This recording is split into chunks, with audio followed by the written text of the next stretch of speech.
오늘 혁센커가 준비한 소식 궁금합니다.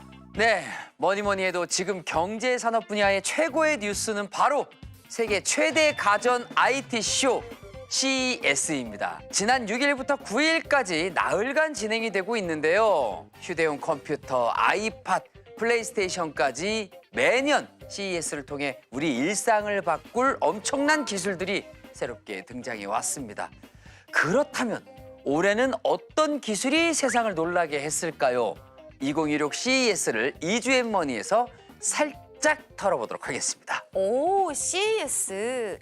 지난해 CES를 휩쓴 기술은 AI였고 또 네. 1년 사이에 AI가 정말 우리랑 많이 가까워졌잖아요. 맞습니다. 평론가님, 올해도 AI가 대세겠죠? 네, 맞습니다. 작년 CES에서도 메인 주제는 AI였어요. 그런데 우리가 말하는 AI, 그때는 손에 잡히질 않았어요. 그래서 데이터 센터라든지 네. 반도체 안에 들어가 있는 AI였어요. 그런데 올해 AI는 작년과 조금 다르게 테마가 바뀌었습니다. 뭐냐? 소위 말하는 피지컬 AI, 로보틱스로 진화한 AI가 올해 주제가 되겠습니다. 네. 그러니까 예를 들어서 신기한 로봇, 사족보행 로봇, 그다음에 사람을 닮은 휴머노이드 로봇 등등등이 어마어마하게 전시되면서 이제 우와, 이렇게 기술이 발전했다니라는 걸 확인할 수 있는 그런 주제가 바뀐 CES가 되겠습니다.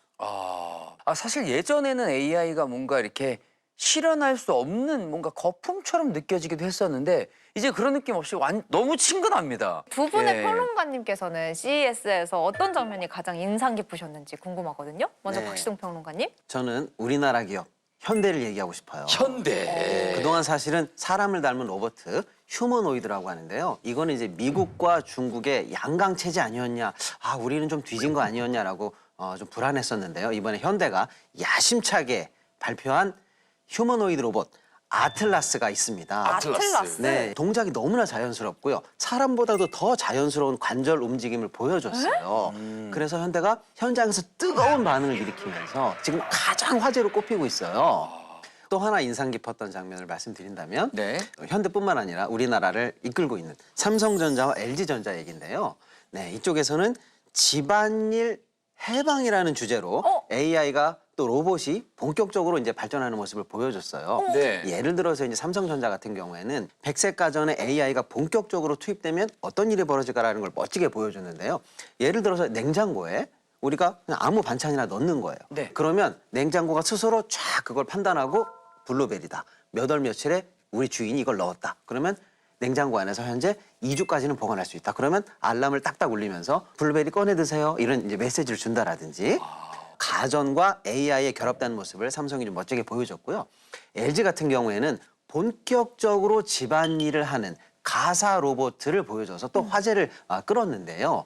야, 이런 식으로 계속 우리 LG전자가 가사 로봇을 발전시킨다면 진짜로 우리 가사 도우미로 우리 집에 드리고 싶을 정도로 멋진 모습을 또 보여줬습니다. 그 아틀라스는 저는 의미가 있었던 게 아까 평론가께서 말씀하신 것처럼 처음에는 이제 공장으로 투입이 됩니다. 그래서 이제는 인간이 할 수 있는 이런 공장에서 할 수 있는 휴머노이드가 먼저 나오지만은 앞으로 이제는 실내에서 쓸 수 있는 휴머노이드가 나온다 그러면 저는 그럴 거거든요. 저는 네네. 만약에 가격만 합리적이라 그러면 네. 저는 씁니다. 가족으로 드립니까? 가족으로 드립니다. 저는 드리는 게 아니라 모시고 싶습니다. 저는 모시겠습니다.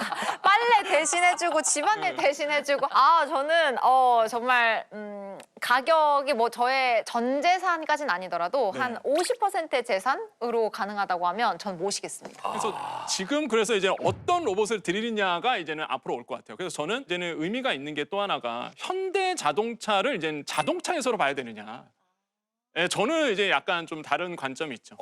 네, 이름 이제는 현대자동차인데 로봇 회사로 이제는 로봇 회사로 이런 측면을 우리가 좀 빨리 캐치해야 되지 않을까 이렇게 생각을 해봅니다. 그만큼 진화했다고 보시는 거예요. 너무 기술이 뛰어나죠. 이렇게 저희가 듣다 보니까 아주 너무 좋은 미래가 막 그려지고 있습니다. 그러면 우리 개미 투자자들이 CES에서 얻을 수 있는 필승 투자 전략 뭐가 있습니까, 평론가님? 저는 상 받은 회사에 주목하라 이렇게 말씀드리고 상 받은 싶겠습니다. 회사요? 네. 수상권? 네, 예. 사실은 이제 세계적으로 수천 개 회사들이 이번 CES에 참여하거든요. 그 중에서 가장 놀라운 기술을 보여줬던 회사들을 상대로 상을 줍니다. 네. 이른바 혁신상이라는 걸 주는데요. 네.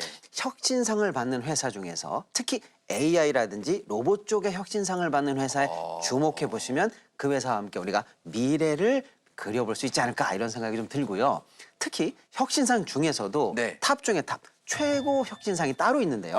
혁신 대상이 있군요. 맞습니다. 이 최고 혁신상을 받은 회사에 대해서는 특히 더 주목해 보신다면 좋은 결과가 있지 않을까라고 생각해 보겠습니다. 자, 혁신상 중에서도 대상, 혁신 대상에 집중하라라는 말씀을 해주셨습니다. 네. 말씀 주신 것처럼 혁신상을 받잖아요. 근데 주의할 점이 하나가 있어요. 혁신상 받고 주가는 단기에 급등하는 건 분명히 있습니다. 네. 근데 이제 한 3개월 후에 빠져요. 이게 역사입니다. 아이고. 그럼 단타로 들어가요. 단타는 저는 좋진 않다. 그러니까 저는 오히려 그 밸류 체인을 같이 보자. 그러니까 혁신상을 받았으면 그 로봇이에요. 예를 들어서 그러면 로봇과 관련된 기술을 갖고 있는 다른 이런 밸류 체인들을 같이 보시는 게 오히려 장기 투자할 때 훨씬 더 좋다라고 저는 보거든요. 그래서 너무 이렇게 휩쓸리지 말자라는 생각을 해봐요. 이거 진짜 중요한 대목입니다. 네, 그렇습니다. 이 공상과학영화 같은 2016 CES 소식은 여기까지만 들으시면 아쉬우시겠죠. 오, 네. 직접 현장에서 발로 뛴 기자의 생생한 취재기가 바로 다음 주에 공개가 됩니다. 이 시간에도 지금 발이 안 보이게 뛰고 있다고 하는데 많은 기대해 주십시오.